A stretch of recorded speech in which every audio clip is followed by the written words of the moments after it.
Good evening, everyone. Since this is a series, we begin with a brief introduction, which may feel a bit repetitive for those who have attended all the lectures. But it is important to do so. This book, Seeking Wisdom, was written by Neelkanth Sri Ram. Here you can see the period of his life. He passed away in 1973, which means he was a contemporary author. For a long time, I dreamed of organizing this lecture series on this book because of the depth it offers. Each chapter addresses a topic in a very unique way. Sri Ram brings a highly philosophical, fascinating perspective. I'm a great admirer of his work. Because of the book's abstract nature, I postponed this project for many years. But now I have decided to take the risk and present a project that brings this knowledge closer to people. This writer is so profound, yet few people have heard of him. What's interesting about this book is that the chapters are independent. You know, that kind of book you can open at random, and any chapter can be read regardless of the one before or after. Today, we will discuss Chapter 5, Psyche and Intellect.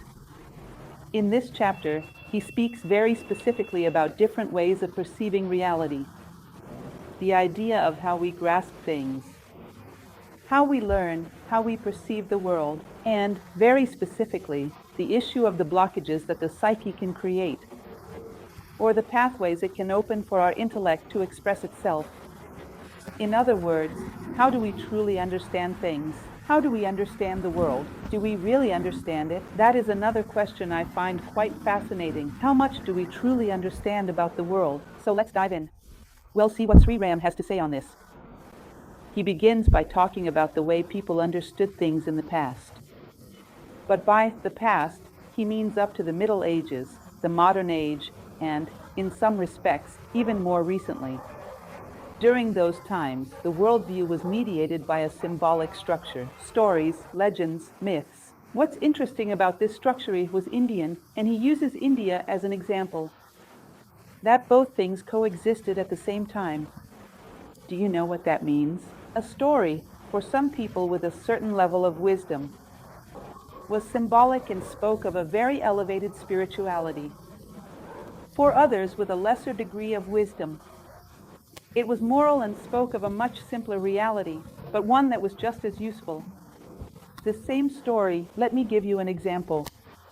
Imagine Snow White, which is a fairy tale. Imagine that you possess a slightly deeper symbolic understanding. You might suspect that the princess did not have black hair and skin as white as marble, and lips as red as blood for no reason, because this refers to the black work, the white work, and the red work of alchemy. Negrito, rubido, albedo are the stages of human consciousness. Snow White is speaking about the awakening of the human soul. Snow White is your soul. It's an alchemical treatise. But I didn't understand any of that because I don't know anything about alchemy. Nor do I want to know about the awakening of the human soul. What do I understand? That good girls are happy in the end, so being good is good. See, single story. And from there, I can draw a profound symbolic meaning if I'm needing this, or I draw a useful moral lesson if I'm needing that. Simultaneously, the two things do not compete, they complement each other, and a single story helped people to grow. This was the case for a long time. India is a millennia-old civilization. It had these two aspects coexisting in parallel. In a certain way, in the moral aspect, it still endures. In today's world, if there is one thing we have globalized, it is materialism. So he would say that these myths, these legends, these fairy tales were simply tools that helped humanity to understand its purpose in life and to grow. Now, there comes a certain moment when Snow White, for example, no longer means anything at all. People start to think that being good-hearted means being naive or not very clever. That, in reality, Snow White ended up badly because she could have, I don't know, outsmarted her stepmother, stayed with the king and avoided going through all that. In other words, it no longer has moral value, nor spiritual value, nor any value at all. We have come close to this in our own times. In materialistic eras, we have come close to this. I am not speaking to you about fiction. I give lectures on the symbolism of fairy tales, and I have already had people who vehemently protested during my lecture, saying that I was teaching lies, that fairy tales are lies, that they prevent children from becoming clever, that they do not teach children how to be wise in life. In other words, today myths and tales are often seen as neither spiritually nor morally useful. These stories are outdated, left behind. If they are repeated mechanically just to make children fall asleep quickly. Do you understand? So these structures have lost their symbolic meaning, their moral significance. They are no longer sources of learning. This would need to be updated for our present times. We would need to find a language that conveys values to people, a greater sense of life that is suited to the structure of understanding of our current era. Just this topic alone would be enough for us to talk about all night. And he is going to talk a little about this. Why is it that our society, which is so skilled at building airplanes, at constructing buildings, does not create its own myths? Have you ever stopped to think about that? If you want to talk about justice, you have to refer to Themis, with scale and blindfold over her eyes. Well, Themis or Iastisha, that's Greek, that's Roman. Why don't we have a contemporary symbol? Because society doesn't consider this important. It is important to progress materially, to have an airplane, not to travel by cart or by wagon, but it is not considered important to evolve morally and spiritually. This is seen as secondary or even non-existent. So we do not have a symbol for love. We use Aphrodite or the little heart of those in love. We do not have symbols. We have not been able to create our own myths. Left behind, when we need symbols, we work with borrowed ones. So he will say that this structure should have renewed itself and used symbols that could speak to our current society and help it to grow, but it became paralyzed in time. In a certain way, it is as if we consider this unnecessary. Continuing, as I mentioned, just this topic alone would make for a long story, but it strays a bit from our main objective. Today, we are more mentally active, but less sensitive to the subtle aspects of life.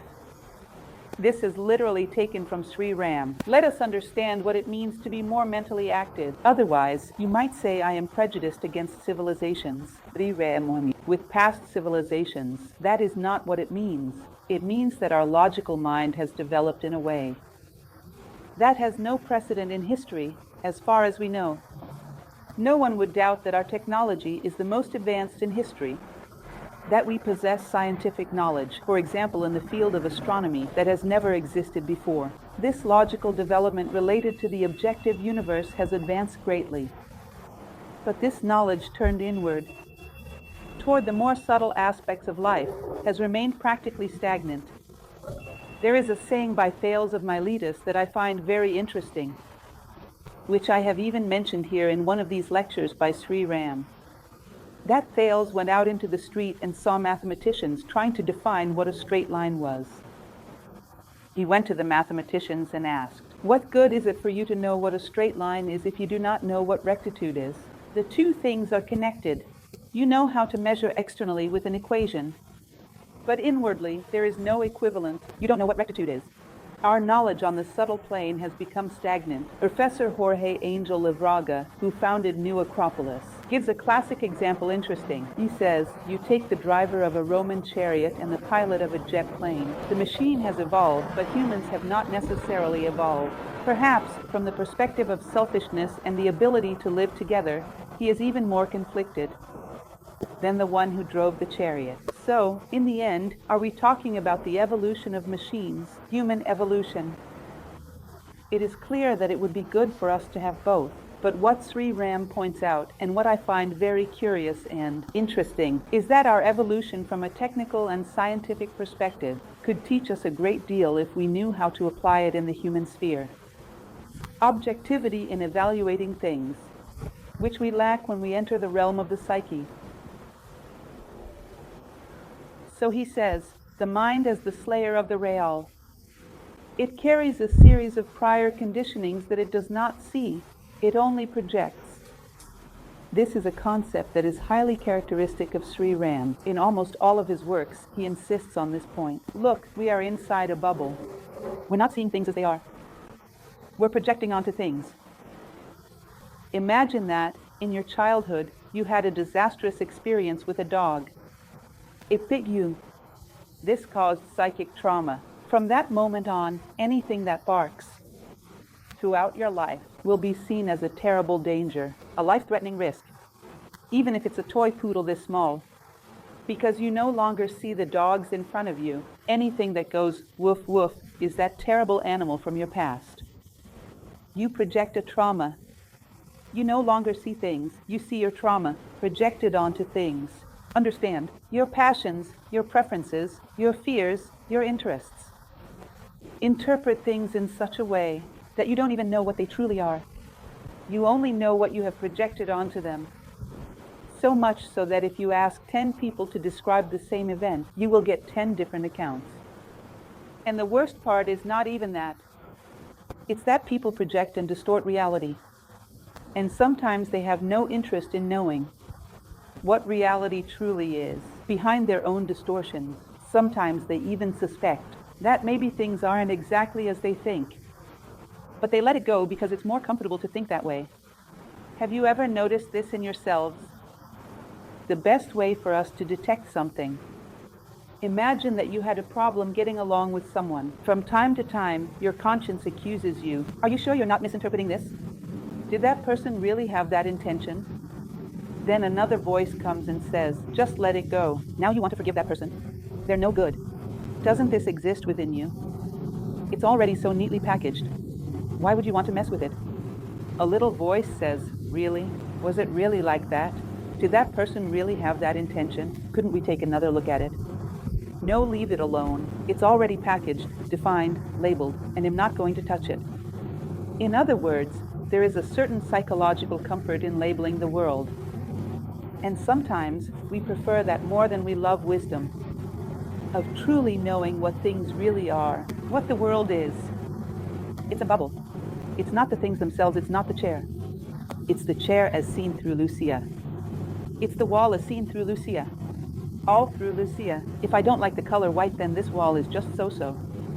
If I don't really like blinds, then these blinds.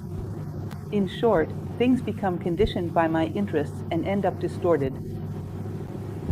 And this is one of the elements that he will address with greater depth in his work. Science has an undeniable advantage. In general, these traditional thinkers present human civilization as a pyramid with 4 faces. From a civilizational perspective, our societies are structured around politics, religion, science, and art.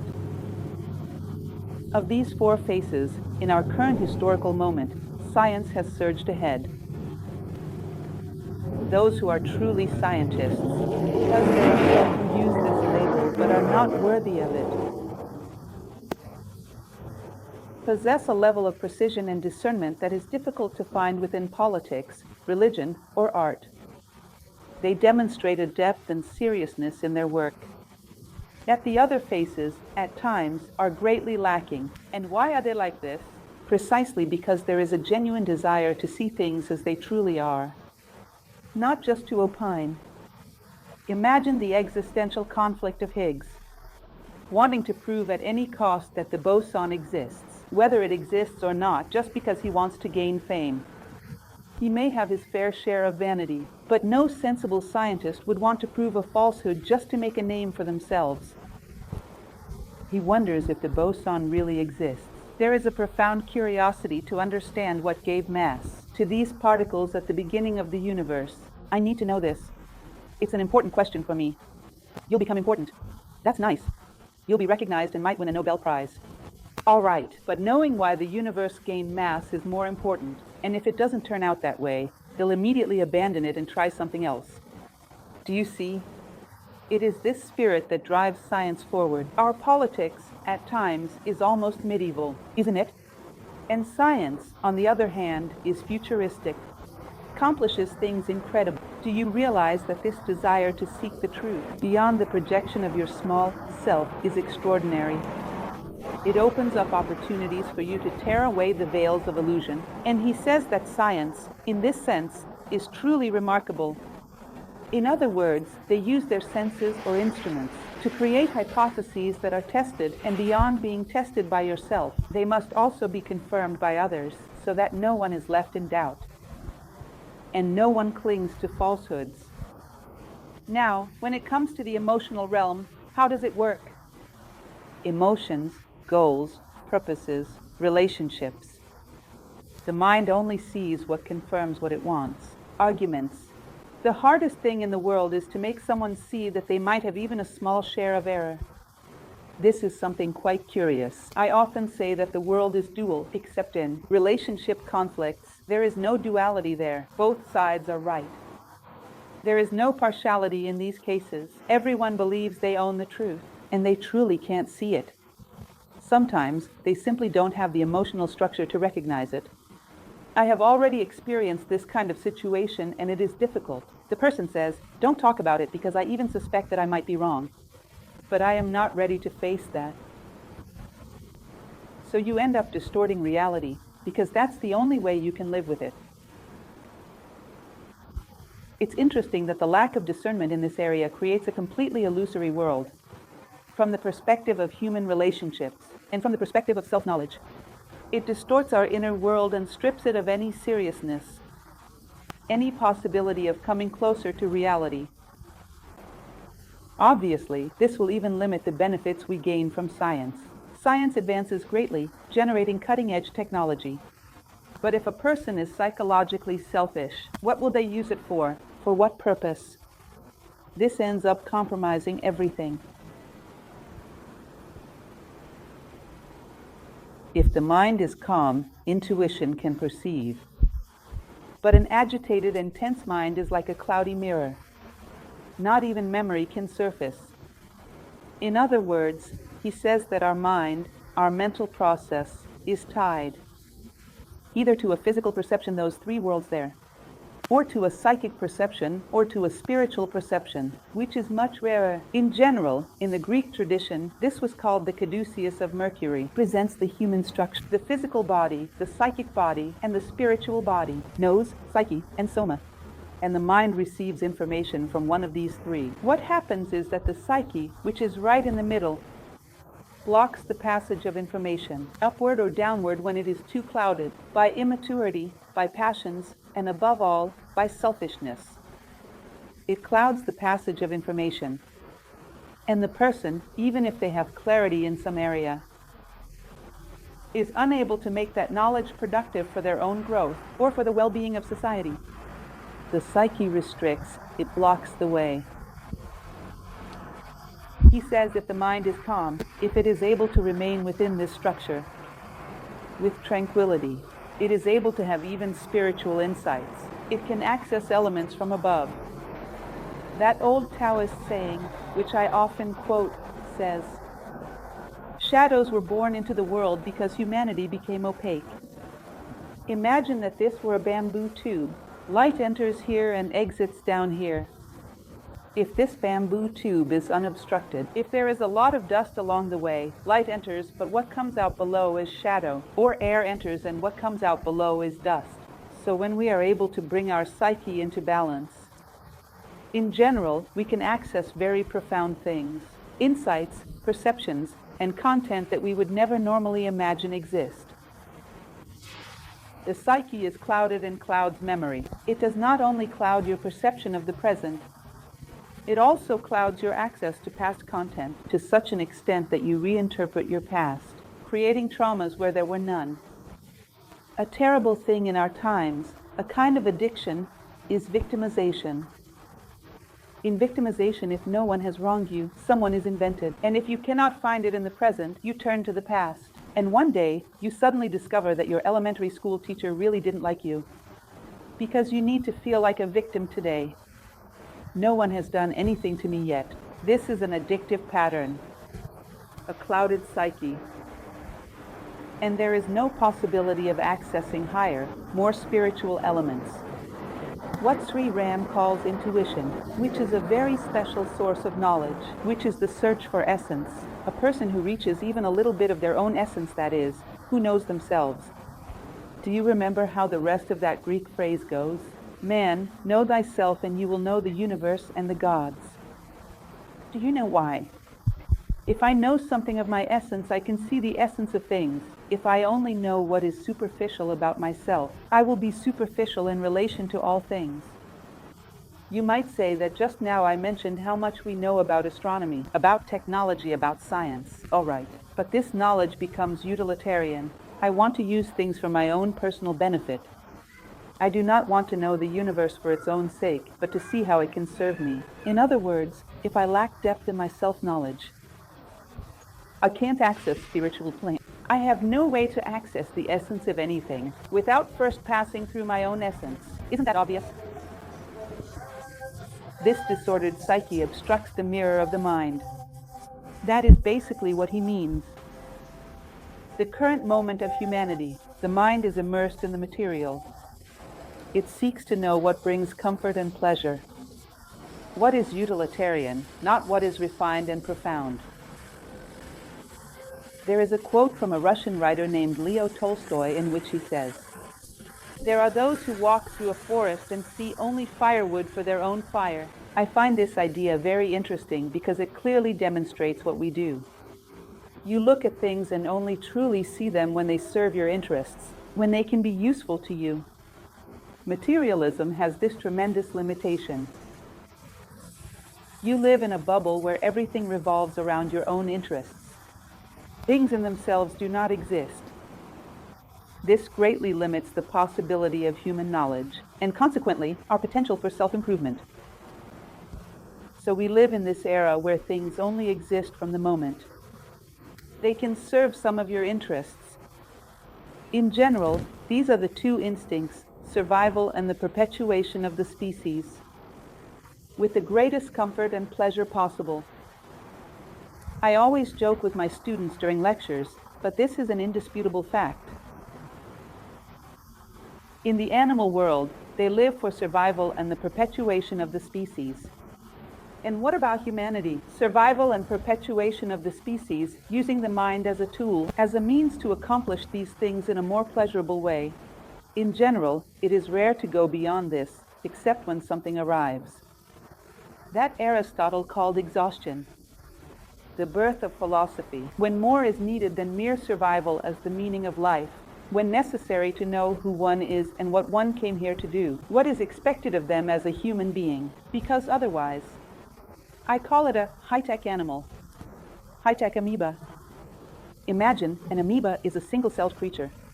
The human being has intelligence, imagination, creativity, and will, and yet lives for exactly the same thing, with more comfort, more luxury. In other words, all this array of human tools is reduced to mere comfortable survival. In most cases, or not, or will I'm exaggerating and being dramatic. So, it is this threshold when a person needs more than that. It is what is traditionally called the birth of human consciousness. More than just pleasurable survival as the meaning of life. The mind needs freedom to see, for example, science and the beliefs of the past. However, the pursuit of philosophical and religious truth has declined. Imagine how Isaac Newton would have formulated his 3 laws if he had not been able to challenge Copernicus and Ptolemy. It wouldn't have worked. There was no way. He had to let go of everything that came before and start thinking from scratch. He had to let go of dogmas, had to give up conventions and rigid, preconceived views. Isn't that right? In order to begin to see things as they truly are. Otherwise, science would not have advanced. But do you realize that, from a philosophical and religious perspective, this rigidity has not ended? On the contrary, it has become even more entrenched. From a religious standpoint, we live in a highly dogmatic era. Of course, there are always exceptions, but dogma is a form of rigidity. I do not arrive at a deep reflection about the reality of God, my own reality, and how these realities are connected. It is an acceptance of certain standards, without any profound reflection that would allow me to truly internalize them. And what about philosophy? It has become existentialist. It considers only what existence is, and not the essence. Very shallow indeed. Once, I was joking with someone who was attending one of my lectures. We were enthusiastically in the middle of the lecture when a cell phone rang. It was a disaster. It has happened many times before. But this time, the cell phone was playing Beethoven's Ninth Symphony. Just imagine that. His ringtone was Beethoven's Ninth Symphony.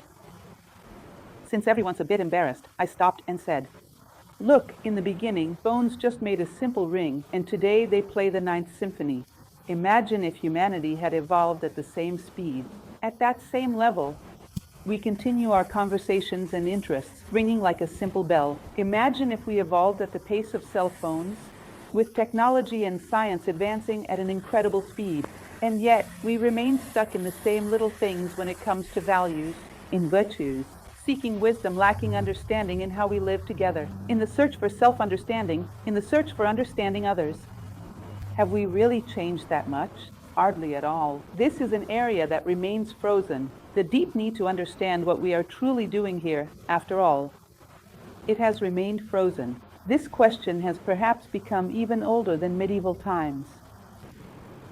So there is a disconnect in the evolution of our society. In some areas, we are childish, and in others, we are far too advanced. It is as if you could imagine, and this is also an example given by Professor Jorge Angel Livraga. A child whose arm alone grows while the rest of the body remains undeveloped. How could this body possibly support the weight of an adult arm? On the body of a 4-year-old child, we witness tremendous scientific development.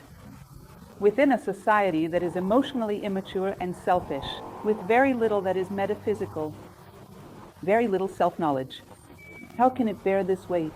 Do you realize that this could turn against it? Could it be harmed by this arm? And many times, it does get hurt. Continuing along this line, he goes on to say, love does not obstruct freedom of vision, attachment does.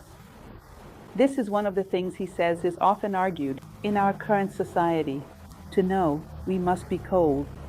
Quite the opposite. To truly know, we must use all the higher potentials of humanity, which are love, generosity, fraternity, and justice. It is like a toolbox. I could try to drive a nail into this wall with my hand. That would be absurd, and I would never succeed. Or I could use a drill, insert a wall plug, and then drive in the nail. The human condition offers you a toolbox. Everything you set out to do. Everything that is necessary to do in your life. As a human being, you do it better. Do you understand? Do I need to live with others? Yes, I do. As a human, living together is better. Do I need to express my feelings? Yes, I do. As a human being, it will be better if I use this human toolbox. My whole life will be easier, including the act of knowing. I don't know if you've ever noticed that when we love, beings open up and reveal their hearts to us. Therefore, if we love, it becomes much easier to truly know others. When they feel exploited, they close themselves off, and when they feel loved, they blossom. Therefore, love helps us to know others. For example, it helps us to understand nature. Love is an essential part of the truth of the human condition. You will know the truth, and the truth will set you free. So what imprisons humanity is attachment. It is dealing with things always thinking, what I'll gain from this. It is desire. That limits our understanding of things, not love. He says that this is one of the reasons people claim to have become cold in our current historical moment. And even so, they did not come to understand life any better. They remained cold and ignorant all the same. These are some of the alienations of our historical moment. Continuing on. As I was saying, human nature is composed of those three worlds, spiritual, psychic, and physical. In Greece, they were called nous, psyche, and soma. To this day, these words exist in our vocabulary. A physical problem is a somatic problem, a psychic problem. Even a noetic problem is in our language, though less commonly used. This refers to the three worlds, the three human possibilities, and the three possibilities of the human being are three paths to knowledge. One should make use of all three, because otherwise, a part of one's worldview will remain limited. So, he will say that the mind connected to the spiritual would be unconditioned. It would have an infinite capacity to know the essence of beings. But this would require an unblocking of the psyche, a pure psyche, that would allow your consciousness to rise up to that level. The mind connected to the psychic and the physical, objective. He discusses three worlds. For the physical world, for instance, the wall requires objectivity. I can't say the wall does not exist, the wall does not exist, the wall does not exist, because if I walk toward it, the wall will prove to me that it exists. In the psychic world, I sometimes say the other person's feelings don't exist, and I live as if they truly didn't exist. The psychic world is more susceptible to fantasy because of its abstract nature. Due to its abstraction, the psychic world becomes more vulnerable to fantasy, and this hinders access to the spiritual world. But he says sometimes someone is so alienated that on the physical plane, he manages not to see. I found this image of the desperate man quite curious. Do you understand that he drew a computer in the sand? Sometimes on the physical plane, he doesn't go there, because he knows that if he does, he will run into the wall, so he stays here yet insists the wall doesn't exist. When a person distances themselves too much from the search for truth and self-knowledge, the physical plane becomes a fantasy for him. Nowadays, certain dogmatisms deny even the most obvious things, and they deny them simply by not going there and not looking. It's the ostrich method, and they continue living within their dogmas. This is the human capacity to distance oneself from wisdom, to become disinterested in wisdom. The psychic being acts according to instincts or reacts to circumstances, without any real initiative coming from within. I chose the Great Wall of China since it's interesting. With the lighting, you can't see it well, but it's as if there were a corridor. Software that guides you only in that direction. The sun is over there, but I have to go only this way. We create conditionings in the psychic world that prevent us from seeing things as they truly are. It's as if you were running a life software. Once, just a few months ago, I met someone I hadn't seen in many years. He was a college classmate, and he asked me, "What have you done with your life?" He wanted to ask a simple casual question, but it had such a profound metaphysical impact on me that I thought, my goodness, what a question to ask in the middle of the street. What have I done with my life? To formally answer that question, what would I have to say? I ran the life software. I grew up, studied, got married, had a child, worked. Now I'm retiring, soon he'll die, and that's it. That was the life software, but that's not exactly what I consider to be the most important thing in life. I started imagining what else this person could have asked me, and what I could answer, which is truly the most important. So this conversation can be more philosophical. I imagined, what if this person asked me, what have you done throughout your life to draw closer to reality? To draw closer to God? Can you imagine someone asking you that? Throughout your life, what have you done to approach unity, reality, God? Then things would get serious, and we would begin to have a real meaningful conversation. I kept pondering, imagining what I would answer if someone asked me that, because some philosopher might indeed ask. I came to the conclusion that the only thing I could answer would be, I don't know what I did to draw closer to God, but I did remove some things that kept me away from Him. I managed to overcome 2 or 3 flaws. There is a phrase by Seneca that says, make sure you see your flaws die before you do. I attended at least 2 funerals, and that allowed me to give some meaning to my life. At least 2 funerals for 2 flaws that died before I did, allowed me to give some meaning to my life, and to set some example, so that someone could learn something through me. Some things that blocked the path were removed.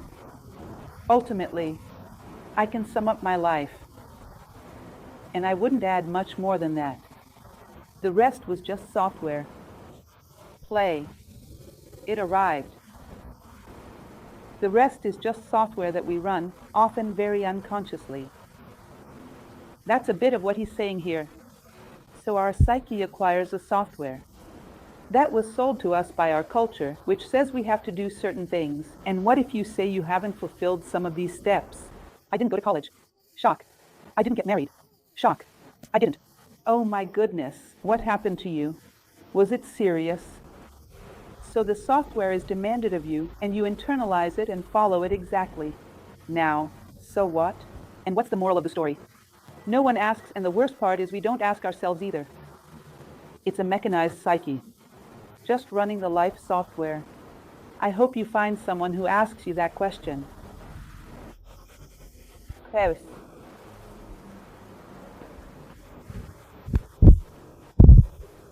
The psyche could open itself to the influences of nature and of other people, without being affected in its freedom and integrity. But it becomes vulnerable, like a stone and moss. He gives an example I find. You take an emerald, a beautiful precious stone, and you roll it in mud, in moss, in any sticky substance. That sticks to it and it becomes rough, completely distorted. Then you say, for emeralds to be beautiful, it cannot come into contact with moss or with the earth. Poor emerald.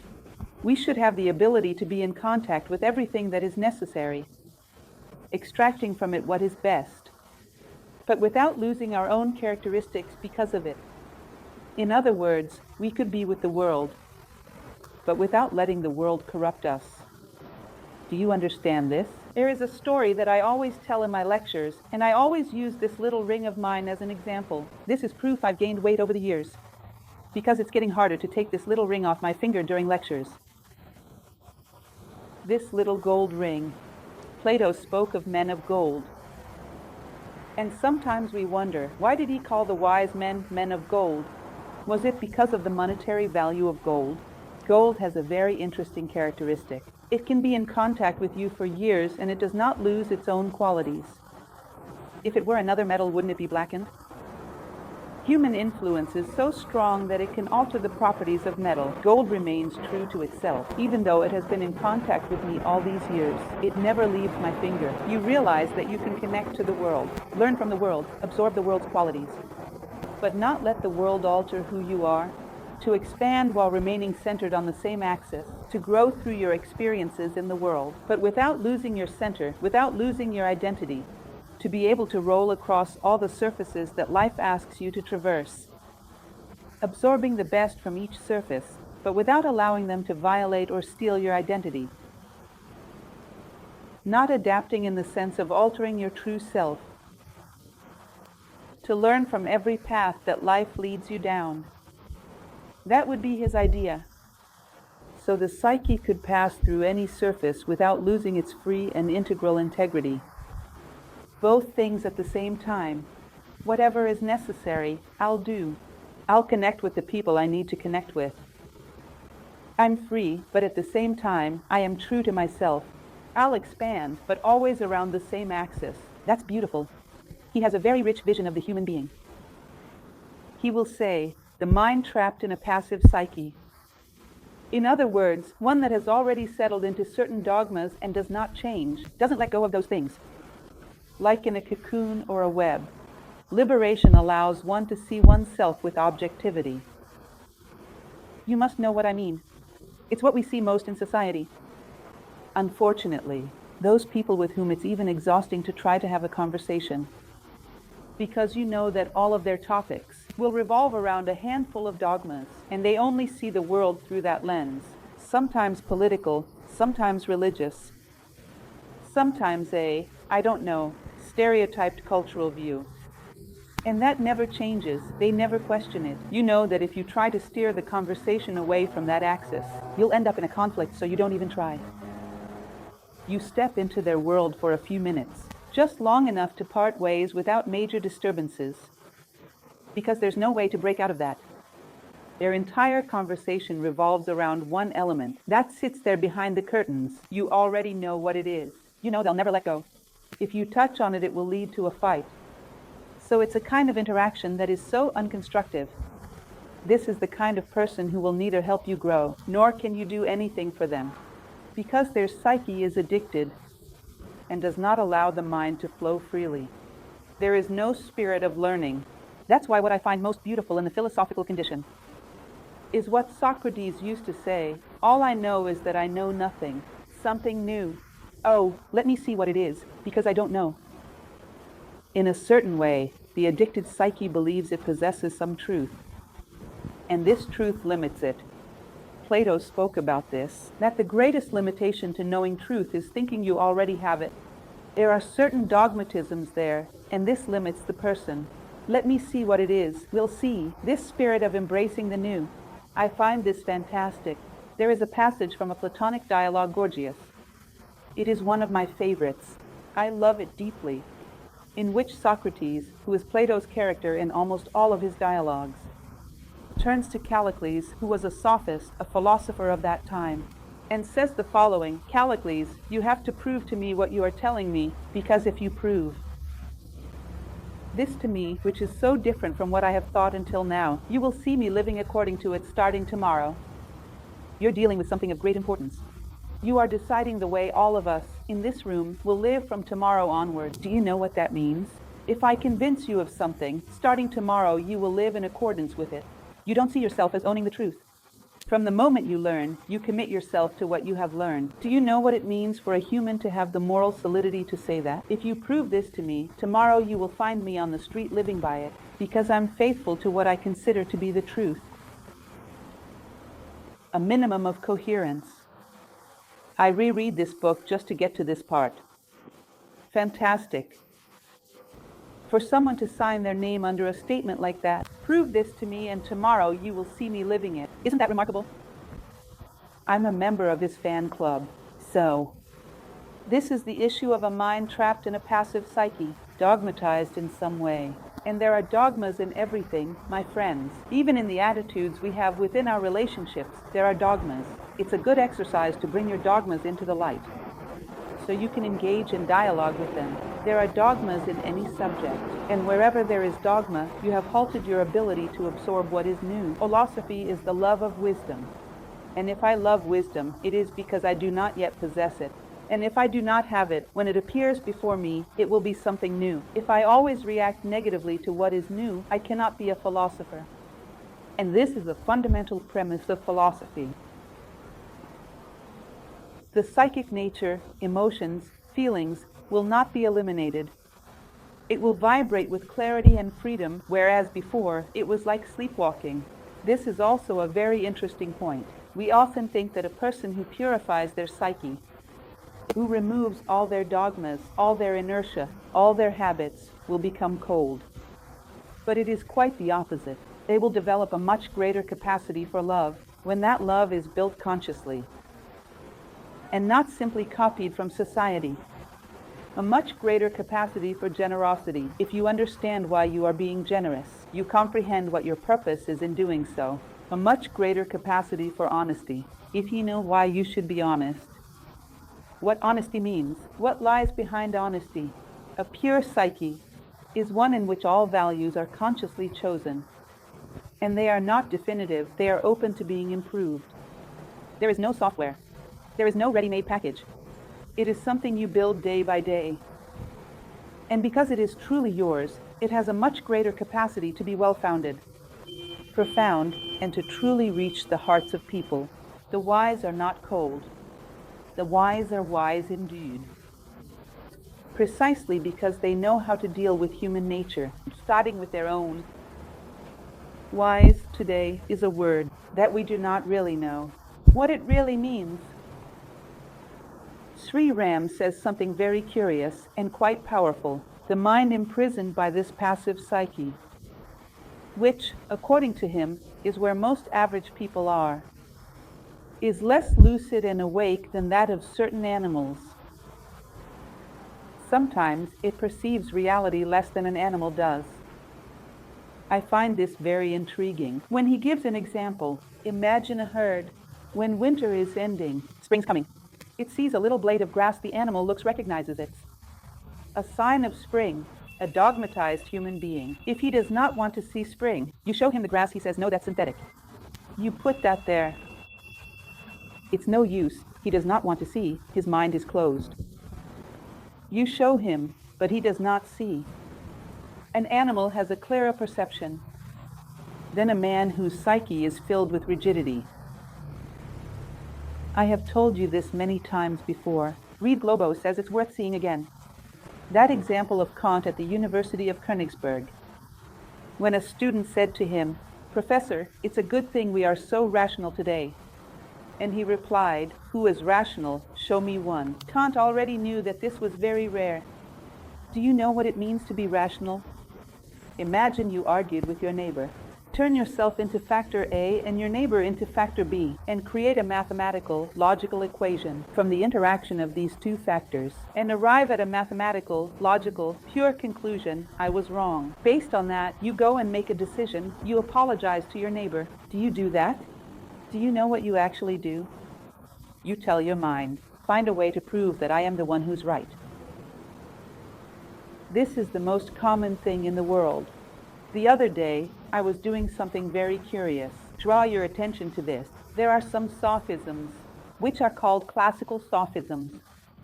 And I was reading the newspaper and remembering them. I found it in Correio Brasiliense, 3 or 4 pages, half a dozen of them.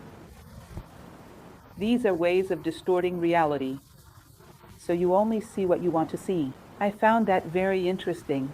For example, the ad hominem attack. You're discussing a topic. And then, instead of debating the topic itself, your opponent attacks the character of the person speaking. Or the example of the false dilemma. Either you are a thief or you are a wonderful person. Isn't there something in between those two extremes? Love it or leave it. In other words, the amount of sophistry, of falsehoods, of manipulation, of arguments on a single page of the newspaper we read nowadays is truly extraordinary. Interestingly, people look at it and wonder, is this right? Is it really like that? Are there really only these two possibilities? Is someone either a saint or a thief? Isn't there any nuance in between? Well, be guided by this form of simply accepting someone else's arguments as they are. And this isn't really about cultural level. At every level, it's about complacency, the inertia of sticking to ready-made patterns. So he says that sometimes this even makes certain animals seem smarter than us. Take this one, maybe you can see, but the little cat is listening to the flute. Ideas and feelings are necessary, but not when they are based on illusions. Because, in fact, they are not true ideas, nor are they genuine feelings. When they are based on illusions, on selfishness, they are merely impressions, prejudices, and passions. Have you ever heard of a man named Shankaracharya? Has anyone ever heard of this philosopher? He was an ancient Indian thinker, founder of a school called Vedanta. He used to say that sometimes we are in contact with the world, like a spoon is in contact with soup. Does the spoon taste the soup? Does it know if it's salty, if it's well seasoned? It's in close contact with the soup, but it knows nothing about the soup. At most it senses temperature. The free person is like the tongue in contact with the soup. It is in contact and can describe all its characteristics. It's hot, it's cold, it's salty, it's sweet, it's seasoned, it has oregano. In other words, the perceptive person is like the tongue in contact with the soup. The closed-minded, dogmatic person is like the spoon in contact with the soup. We are attached, we are stuck to the world, and yet we see nothing of the world. If you ask the spoon anything about the soup, it cannot say a thing, even though it is immersed in it. A person may go through a life of 70, 80, 90 years. Sometimes someone has gained no wisdom from life. Where have they been during those 90 years? Just as the spoon has been with the soup. Do you understand? This is a bit of what he is trying to say. Ideas and feelings are necessary, but they must be based on reality, not on illusions. An uncorrupted psychic nature generates pure feelings, desires, and intuitions. In other words, when the psychic nature is pure, it allows you to move forward and reach intuitions, which are deep perceptions of the meaning of life, of the reasons why, of where we are headed, what we are doing here, what the purpose of all this is. What will truly matter when everything is over? The answers to these questions can only be found up there. An unbalanced psyche will not reach that point, and it will not have these answers. And these are the fundamental answers we have come here to seek. This is the most important thing we have come here to do. Transformation and purification of the psyche by freeing it from its conditionings. One interesting thing that Sri Ram does, he explains that the majority of humanity, the average person, perceives less than an animal until a moment comes. There's a way out. There is the possibility of breaking free from conditioning. There is the possibility for you to find a crack into reality. If you want to know what life is, if you have a vital curiosity for answers, if there is within you a small seed of philosophy vibrating, in other words, conditioning is not a prison. Whose key has been lost, you can find that key. Many have found their way out. There is a very beautiful passage from a book that you may have heard of, from the Indian tradition, an epic called the Mahabharata. Within it is a section called the Bhagavad Gita. I won't go into details about the story, but it's truly beautiful. It is about a man, Arjuna, struggling symbolically against himself, against his flaws, against his ignorance. At a certain point, after the Bhagavad Gita ends, there is a phrase that says the following: if you ever feel discouraged and downhearted, look to the horizon.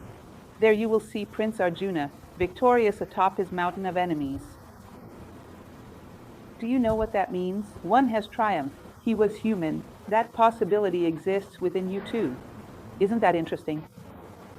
If you think you can't make it, look to the horizon. There have been people who succeeded, and those people have the same potential as you. It's possible. Break free from conditioning. It is possible to come closer to what life truly is. A feeling of true love, a deep and genuine perception of another person justifies a whole incarnation, a whole life. And it is possible to have it as long as you truly desire it. The psyche, today, is the hall of illusions, filled with extravagant and feverish creations. Let us try to imagine ourselves entering into our own psyche. What kinds of prejudices are there? There are things I don't like even without having seen them. I have already labeled them. I won't get involved because I don't like it. No, that is dangerous. It shouldn't be done. Look, I don't trust people who act that way. There are so many locked doors for which you have thrown away the key. So many exotic conditionings. Why do I think this way? How many of these thoughts are truly my own? If you look closely, you can find the origin of each one. This I picked up from a person that someone told me. After I met that person, I never trusted someone like that again, from that nationality. There is so much there. You could do a thorough cleaning, unload all that garbage. There are so many things there that you don't know who they belong to. But so, you started to guide your life based on them, to look within ourselves and see the premises from which we are viewing the world. I assure you, there is probably very little there that you truly built yourself. Everything cloned from your environment. Sometimes it's family culture, social influences, so many things. And much of that has probably already taken away many opportunities in your life. If you stop to reflect, you will find this too. A clear mind touches the outside world and sees things objectively and mathematically. It sees things as they are. There is an interesting passage when we teach Platonic philosophy in our philosophy course. Plato speaks of the necessity, in order to reach wisdom, to use logic and mathematics along the way. Otherwise, with our perceptions, which are so distorted, we can't see the material world. This is like what Sri Ram says. For example, I look at that window over there, and I say, it is this tall. Does this information relate to the window, or does it relate to me? Notice that if I take 3 steps, the window no longer fits that description. Now it looks different. The window didn't change. I changed my position relative to it. Most of my stances toward things have more to do with myself than things themselves. He used to say, at least mathematics touches the reality of things, and logic teaches you to think coherently. It takes you a bit out of your fantasies and proves that your perceptions sometimes deceive you. It enables you to go beyond them. And then, to use a bit of spiritual intuition, to first come to know yourself. He says the mind touches the external world and perceives it objectively and mathematically. When it is unobstructed, when it is free, and it touches the inner world, perceives, and reveals the harmony of the essence of all beings. It is interesting because he goes on to say that true poets are not like that. Sri Ram took issue with modern art, which is better not even to read. One of the things he criticizes is false poets. He says that poetry is a beautiful way to express the essence of things. If a person has not seen the essence of things, what are they expressing? A poem must contain within itself some degree of wisdom. So when the mind is free, when the psyche is balanced, it touches things outside with precision, scientifically, sees what things are themselves, and goes within to see what their essence is, and can also perceive the essence of things expressed with beauty. Any form of art, I would say, not just poetry, expresses the essence of things with beauty. But how can you do this if you have not seen the essence of things? And then you might create a pattern of language that is sometimes skillful, sometimes technically interesting, but not true poetry. Poiesis, construction. It is a construction that requires you to have structure, to have a foundation, to have some depth. If you look at poets throughout history, I won't mention names, so as not to say that I'm being biased or influencing you. Poets who had something of the philosopher in them, and compare them to poets who were merely versed in letters. Notice the difference. People who possess depth and a knowledge of life, a certain wisdom, and compare that poetry with the poetry of someone who was merely an artist of words. You will see what he is trying to convey. Essence, when expressed, generates beauty. Apart from true science and technology, humanity today lives immersed in a coarse psychic fantasy. Each one in their own bubble, floating, not touching one another, each with their own truth, their own world, their vision of things. And I don't know, nor do I want to know, and I resent those who do know. Everyone floating in a bubble. He goes on to say, violence, sectarianism, sexualism, feverish nationalism, fanaticism of all kinds, coarse art. Isn't it like those two stags butting heads with each other? There is no possible reconciliation because either you are with me or you are against me. It's interesting because these alienations can be collective. There can be several fanatics in the same fanaticism. So either you are with me or you are against me. There is no possibility for learning. Thesis, antithesis, and synthesis are impossible. They will clash until one of them falls. In other words, outside of science and technology, people live in a bubble. Why does he mention science and technology? Because technology also has to be objective. I can't fantasize the fan blade's shape because then it won't spin. It won't create wind. It's a tangible result that simply won't happen. But I fantasize about the ways I interact with others. It doesn't work out. And I don't blame that fantasy. I blame other things, and I keep acting the same way. It's not so easy to assess results. And finally, he says, living fraternity requires from us the dawn of a new way of perceiving, which will lead to human objectives. To live fraternity, to live human values, to harmonize our psyche, allows us to have an answer for that friend you met on the street.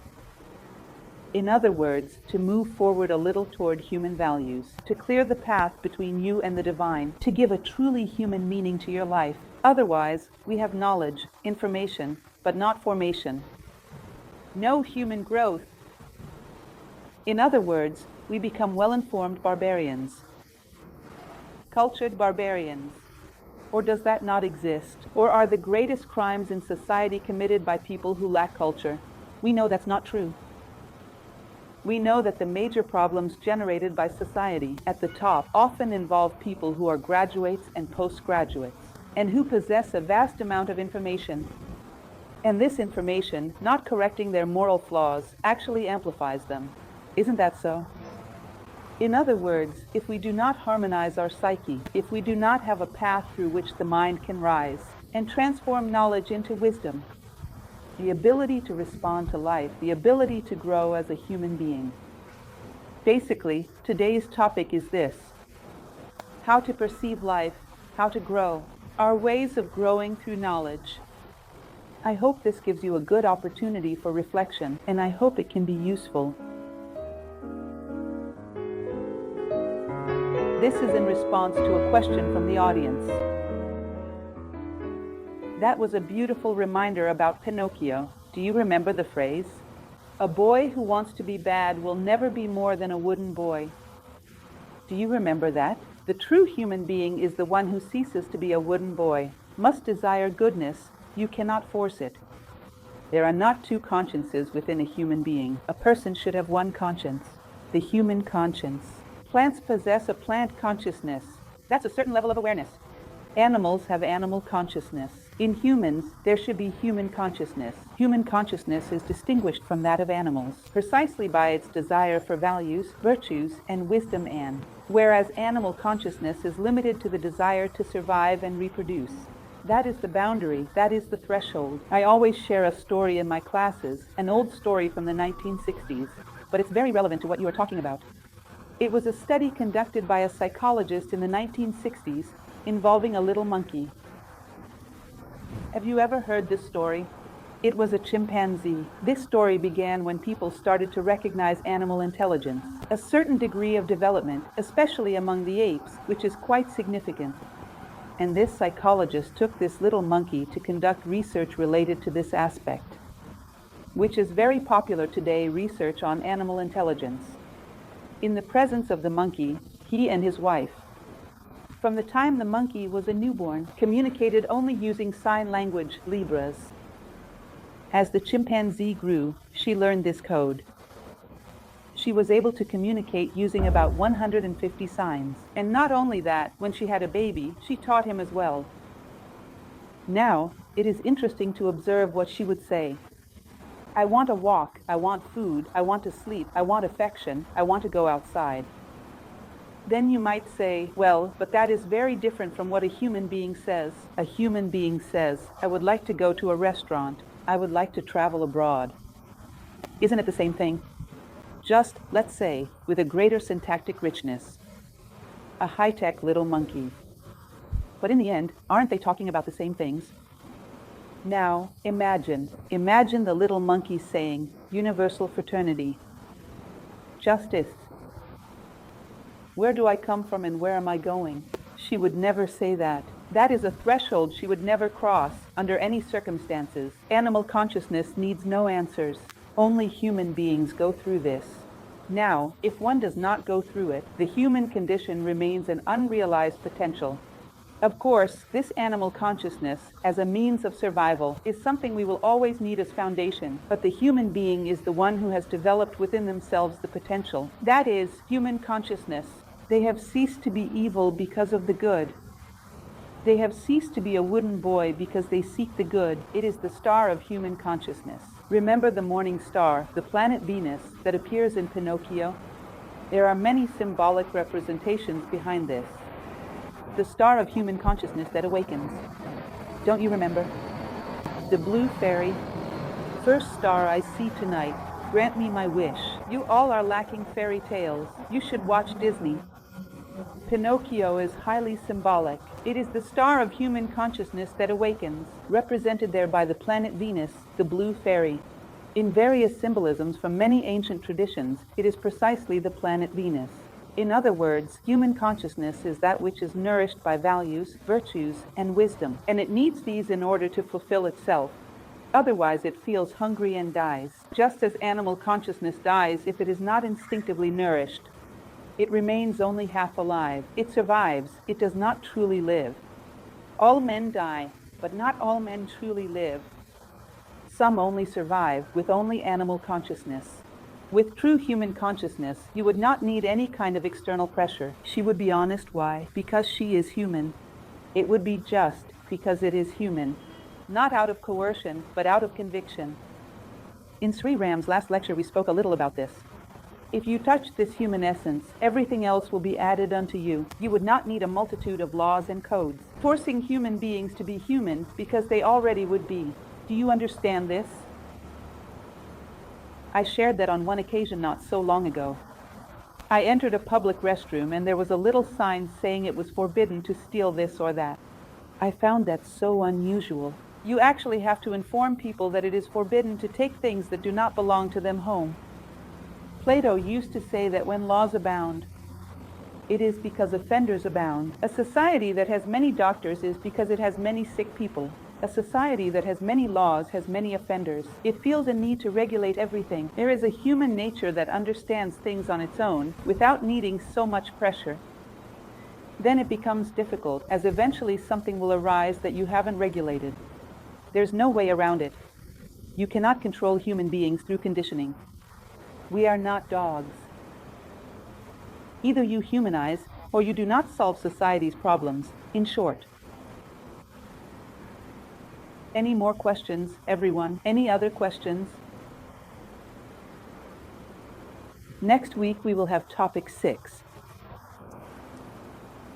Over the next 2 Fridays. I hope this has been useful for you, and we can move forward together and keep up by reading the book. I don't have a copy currently, but it would be very valuable if you could read this chapter at home.